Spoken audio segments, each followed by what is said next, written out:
Honorable Kharge ji, Honorable Kharge ji, Siddaramaiah ji, Revant Reddy ji, Sukhwinder Singh Sukhu ji, Abhishek Manu Singhvi ji, senior leaders on the dais, my lawyer friends, I'd like to welcome all of you here today.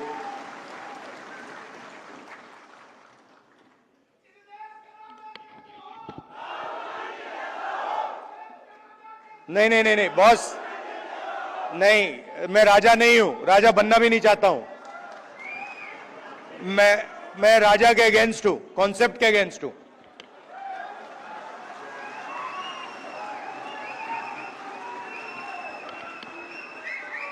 So, you know, I was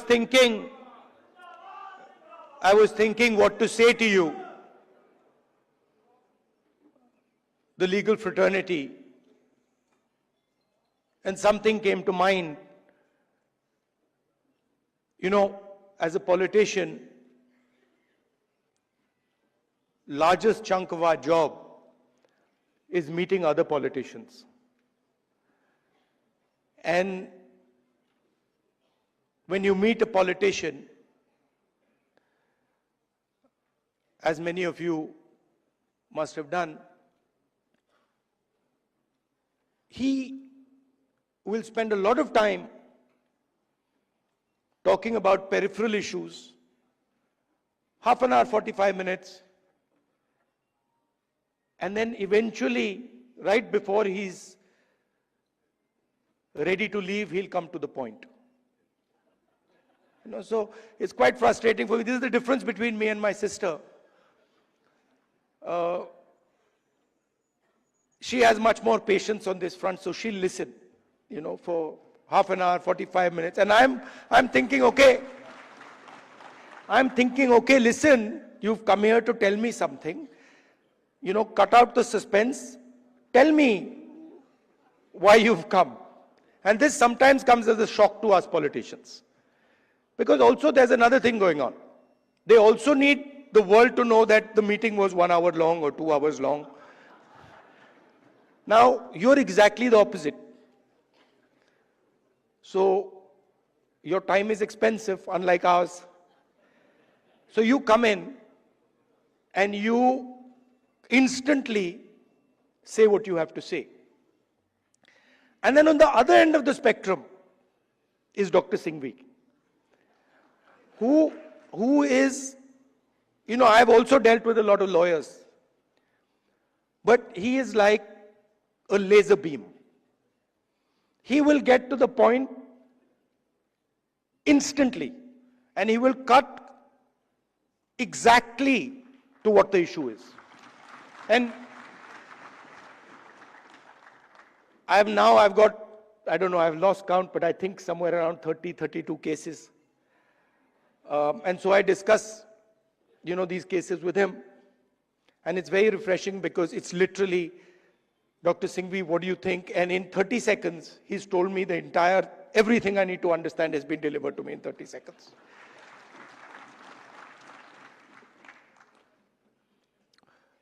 Now,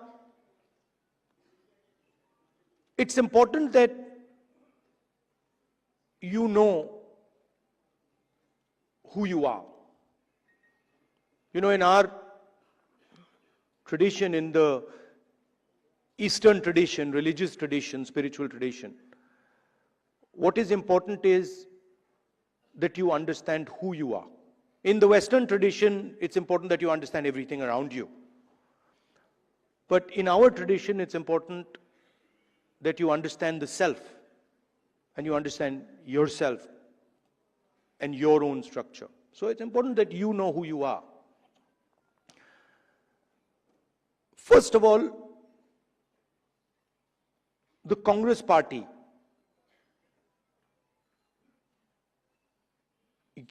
you're the people who started the Congress party.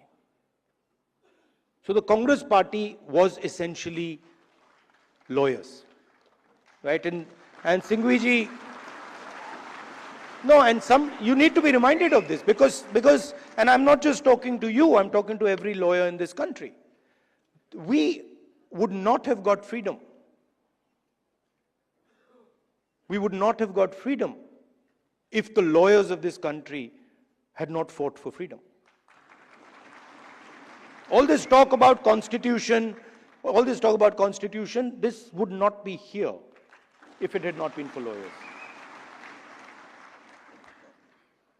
You mentioned, Singhvi ji mentioned Gandhi ji, Nehru ji, Patel ji, Ambedkar. Those were the top 5 or 6 people. But if you actually look at the Congress party in those days, there were other people, thousands and thousands of other lawyers who were operating at a lower level. So it was, the freedom movement was actually fought in large measure legally. Right? So you are the people who are the backbone of the Congress party. And you are also the people who envisioned this constitution. If you had asked, if you had asked people who did not understand the law to frame this, it would be impossible. Right? So it was lawyers, it was the legal mind, it was the legal fraternity that built this entire architecture. And why am I telling you this? Because it is the architecture that you built that is being destroyed today. And it is being systematically unraveled on every front. Some visible in front of our face, and others hidden. I've been speaking recently about the election system. And I always had a suspicion that there was something wrong. Right from 2014, I had a suspicion that there's something wrong, something does not add up. In fact, I'll even go further. I had a suspicion in the Gujarat Assembly elections already. Okay? This ability to win sweeping victories. Congress party doesn't get a single seat in Rajasthan, doesn't get a single seat in Madhya Pradesh, doesn't get a single seat in Gujarat. This was surprising to me.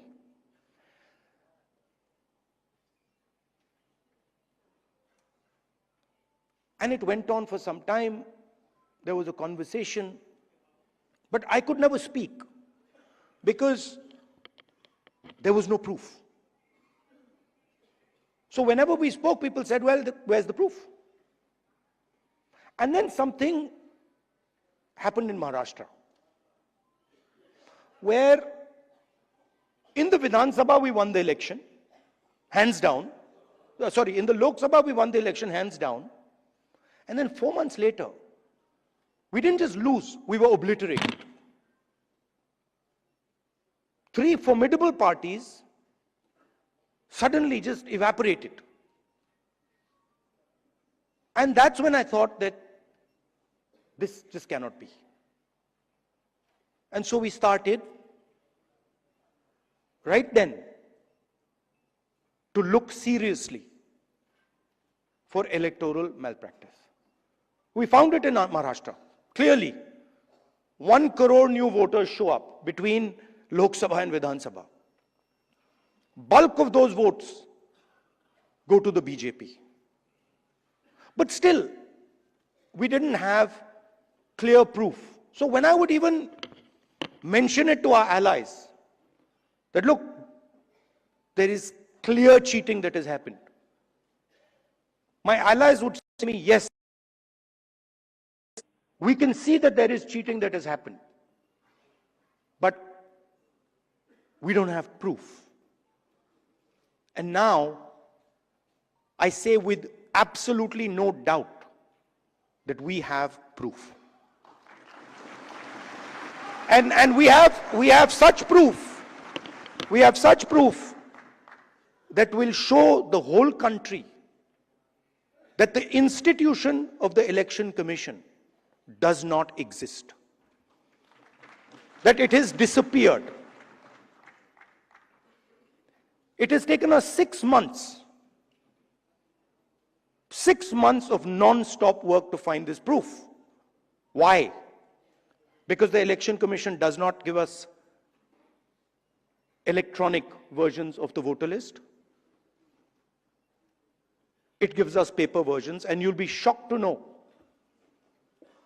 as I was, that when they give booth-wise paper versions of the voting list, that document cannot be scanned, it cannot be copied.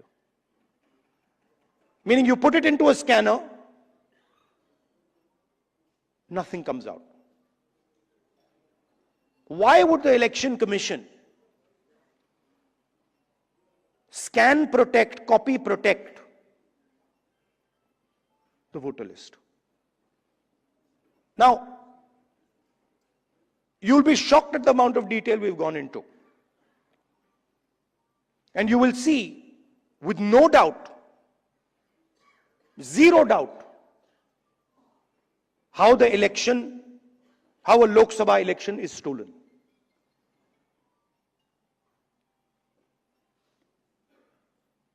6.5 lakh voters vote, and 1.5 lakh of those voters are fake.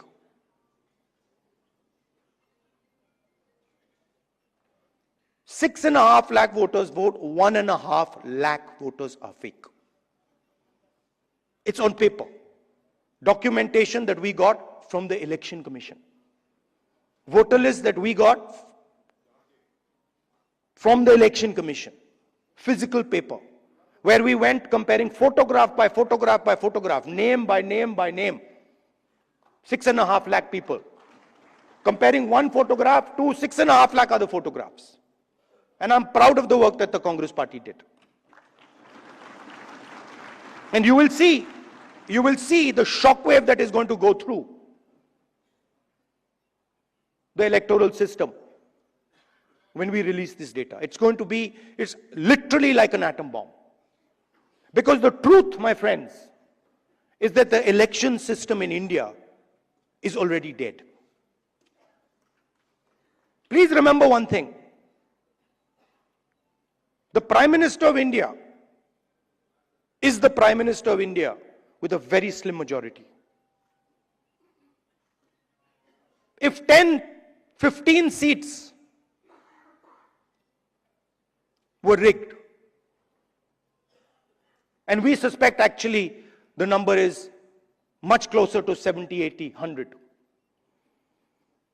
If 15 seats were rigged, he would not be the Prime Minister of India. And we are going to prove to you, in the coming few days, we are going to prove to you without any doubt in the coming few days how a Lok Sabha election can be rigged and was rigged. So, it's very clear that the institution that holds this, that protects this, that holds this, that defends this, has been obliterated and taken over. We did not have proof, so we could not make these type of statements earlier. But I'm making this statement confidently because I have 100% proof now. And whoever I have shown it to has fallen off the chair. Literally, they said, how can this be possible? Well, it is possible. It is happening. Right? Who is going to fight this battle? Only you people can fight this battle. Frankly, we non-legal people don't even know how to fight this battle. We can fight the political battle. We can fight the battle on the streets. We can fight in the villages. We can fight in the city. We can't fight in the courts. We don't know how to. And so, you are the people who have to defend the Constitution in the courts. You know, I had a document. We had a document some years back on the Rafale deal. Randeep is looking at me. Document that said clearly, black and white, that the Prime Minister office and the NSA have interfered in the Rafale deal and damaged the Rafale deal. This document itself would have brought down any government in any country of the world.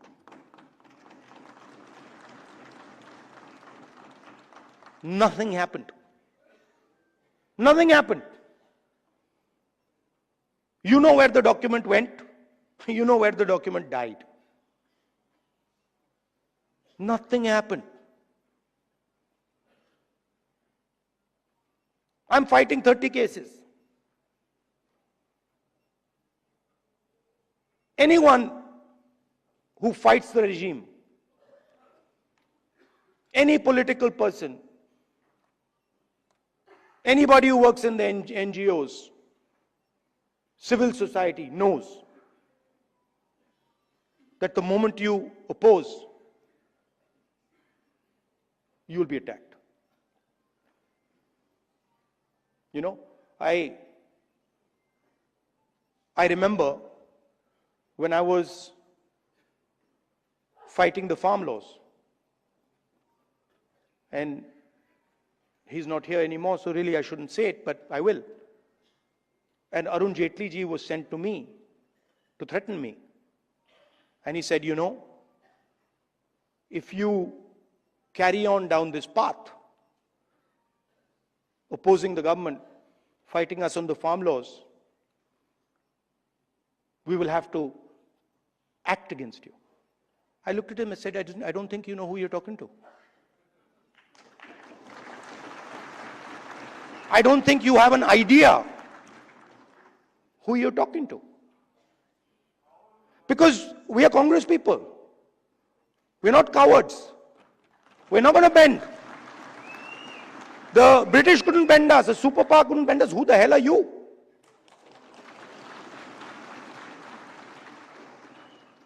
And wherever you look, the problem exists. I mean, I've said it clear as day here, that we have 100% proof. Watch the newspapers and the media tomorrow. They'll be talking about Bollywood, about how, you know, about how there was a fantastic dance, amazing solar eclipses taking place, something they'll come up with. And so this is a full-scale attack. And it's not just an attack on the Constitution. Because this book is a manifestation of India's identity. It's a manifestation of our history, of our culture, of our tradition, of our religion. This is not written in 1947, in 1950. This is 3,000, 4,000, 5,000 years old. Buddha speaks through this book.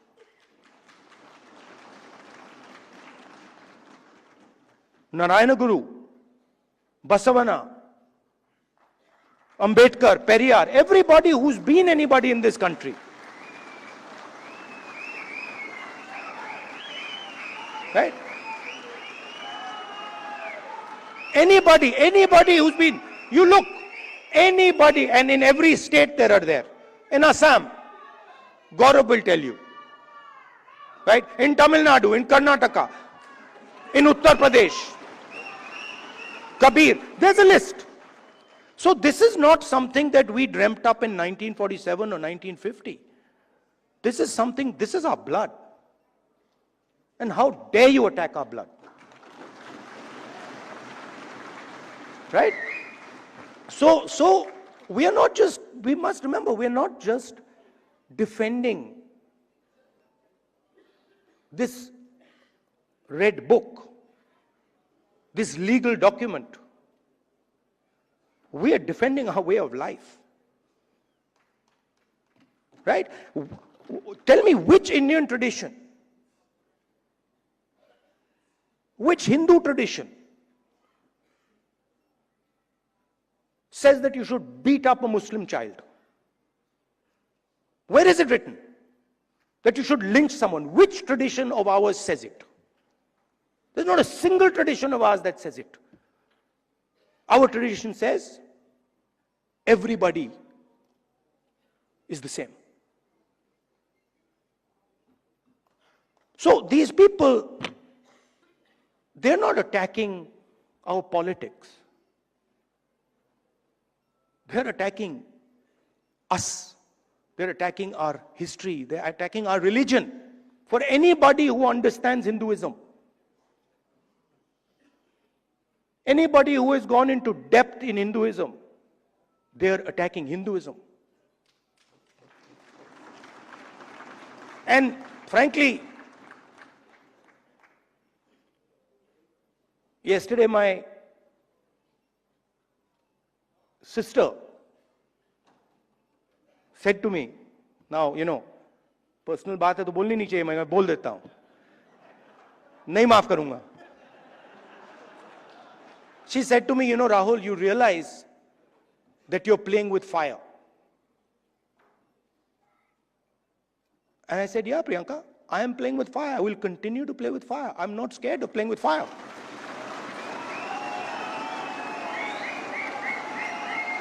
I have come here. Look, I am eventually, like most of you, I'm going to end up in the fire. Right? So what is the problem playing with the fire? My family has taught me that. My family has taught me do not be scared of cowards. My family has taught me that the most cowardly thing you can do ever is be scared of a coward. Right? And that's who we are dealing with. You please understand. You please understand that's exactly who we're dealing with. And my sister will tell you. Someday she'll also give a open-hearted speech and she'll tell you exactly the extent to which the ruling ideology is based in cowardice. So this is the difference between us. You see, when the British came,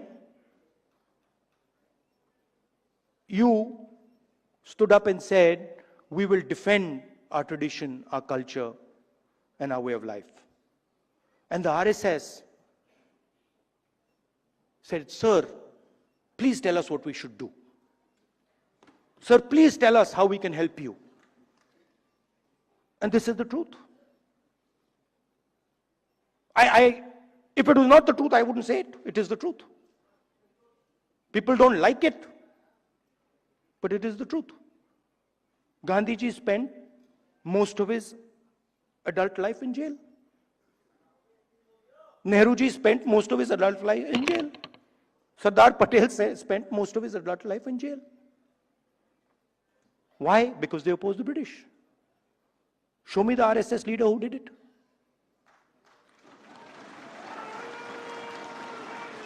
So they fear the Congress.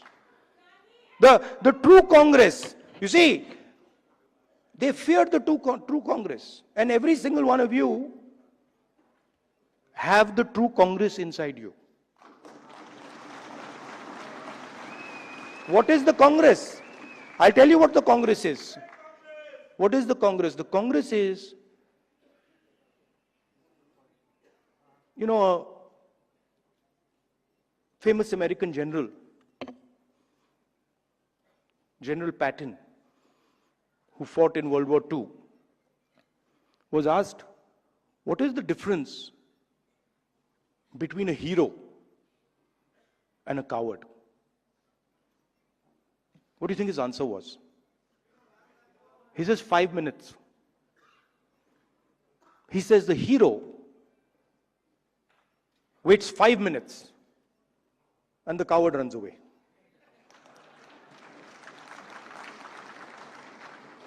Right? So the Congress is just simply bravery. It's just bravery. When somebody comes in front of you, says something to you that you don't agree with, and you have the courage to stand up and say, sorry, I don't agree with it. I will not accept it. That's the Congress. Up now, there's another element. You can be courageous and be wrong.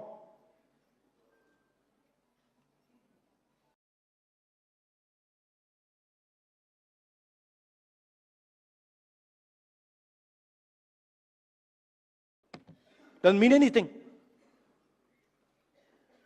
We are going to be courageous, but we're always going to be defending the truth, not defending some lie. And then the final thing, most beautiful thing, we're going to do it non-violently. So we will not, no matter what you do, you cut our arms off, we will not act violently towards you. So these three things, the ability to tell the truth, courage, and then not letting your anger overtake you and go into the zone of violence. This is the Congress. And if you want to define the BJP, just do the opposite. No, बड़ी अच्छी तरह fit होता है. If you don't have the courage, you deal in untruth, and you're violent, there you are. That's the difference. So I'd like to finish by saying, you're an inspiration to us. I mean, I know when I am navigating, when I am in the कहीं भी डाल दो मैं navigate कर जाऊंगा, but court में मैं नहीं जानता क्या करना है. मुझे कहते हैं, चीमा जी बैठे, मुझे कहते हैं भैया ये बोल मत देना. अभी भी देख रहे हैं, he's looking in my direction and saying ये कुछ मतलब उल्टा सीधा. Right? So I don't understand how to navigate that, and you help us navigate that. Singhvi ji helps us navigate that. Chithambaram ji, Kapil Sibal ji is not here, but he also helps us navigate that. You know, so thank you very much. And finally, Singhvi ji, I had an idea while I was sitting there, which was that, you know, every hospital has a blood bank. When you need blood, there's a blood bank. And these days, because of the nature of the RSS and BJP, legal time has become like blood, right? Many people need this. For the Congress people, it's easy. You know, Sukhuji,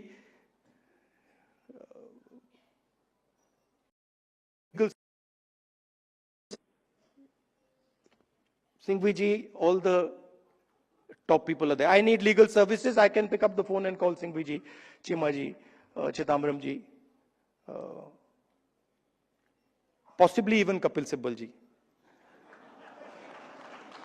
Right? And of course, Tankha ji. But everybody can't do this. You know, some Congress worker somewhere, he can't do this. Or if you're not Congress, somebody who's being attacked, civil service person being attacked, can't do this. So my suggestion to you is, get your thousands of lawyers to say, listen, we commit X amount of time to defend the Indian Constitution, and anybody who wants access to that time can come. ये मैं जानता हूं आप करते हो, पर इसको आप systematically कीजिए. ये आप informally करते हो, बहुत अच्छी तरह करते हो, but इसको आप formally कीजिए. That everybody knows that if I need legal time, I'm being attacked. Maybe I'm in Manipur, maybe I'm in Chhattisgarh. I need legal time. There is the Congress legal department that I can turn to, and they will give me this 21st century blood legal time. It's an honor for me to come here. It's a pleasure for me to come here. Thank you, Singhvi ji, for giving me this opportunity to talk to so many lawyers at the same time. I stand before you today as a proud representative of the people of Manipur, a land of deep religious diversity and spiritual richness. Hindus, Christians, Muslims, Sanamahis, which is the indigenous religions of Manipur, Buddhists, and others live side by side, and yet this diversity is today underrated, not just in Manipur, but across the nations. In fact, Manipur is number one which face the constitutional challenges. Series of violations of fundamental rights, series of violations of social justice, whatever enshrined in the Constitution under this double engine Modi government, we are facing a lot of problem in Manipur. Before I come to the points, I just want to say something on Manipur, that since 3rd May 2023, the peoples of Manipur facing a lot of problem there. More than 60,000 IDPs still living in the relief camp, where community halls, school buildings, and college buildings, they are living still they are living in these community halls. So how long under this double engine Modi government will continue to live? And when these IDP will return back to their original homes? So there has been completed 2 years and 3 months. Still, there is no right to have free movement. So far, there is no free movement. The people, one community cannot go to other area, and the other community cannot go to other area. This is what the series, the challenges, the constitutional challenges that we have in the state of Manipur. So I will come to the point now. Our topic, religion and the constitutions, guardrails and guidelines, is not merely an academic one. It is the questions that will decide the soul and survival of the Indian Republic. What did our founders envision? Let us return to the Constitution of India, our social contract. The preamble declares India as sovereign, socialist, secular republic and democratic. The word secular was not just inserted in 1976. It was always there in the spirit from 1950. Our Constitution guarantees Article 25, 26, 27 and 28, freedom of religions and conscience, equal respect to all religions. The states must remain neutral in the matters of religion. no religion, test for citizenship, employment or rights.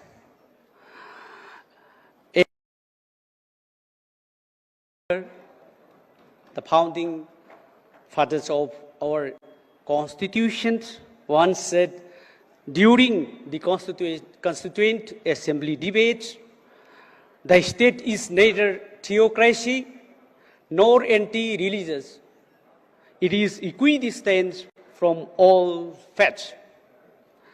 What are the guidelines that we are going to discuss in details? Is that these guardrails are clear. Number one, the state cannot favor one religion. Number two, the public funds for religious instructions, no public funds for religious instructions in the state schools. Number three, no religious conversion by force or inducement. Next, freedom to propagate, practice, and profess within limits of the public order, morality, and faith. These are not anti-religion, they are pro-pluralism.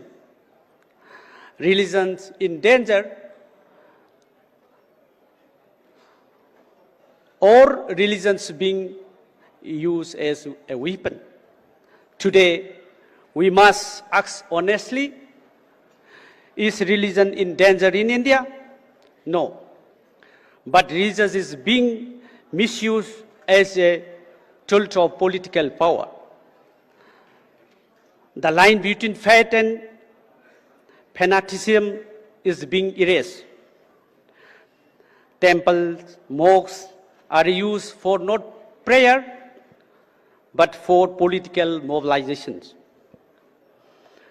Laws like CAA, NRC, hate speeches, bulldozer justice are all expressions of this misuse.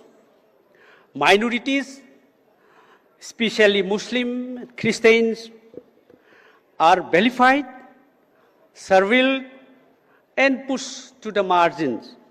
In Manipur, churches, temples, Sanamahis have been burned, religious divides deepen, and the constitutional promise of fraternity has collapsed. This is not dharma. This is adharma. Let us recall the words of Mahatma Gandhi. Religion is a personal matter. It is not to be allowed to interfere with public policy or secular law. And also, we may recall the words of Jawaharlal Nehru. To talk of Hindu culture is itself a contradiction. The moment you talk of Hindu culture, you deny Indian culture. Our nation is not a Hindu Rashtra. It is not a Muslim land. It's not a Christian country. It is a secular democracy. Bharat for all Bharatiyas. The way forward, guidelines for religious harmony. Number one, reaffirm secularism as a political and legal doctrine, not just tolerance.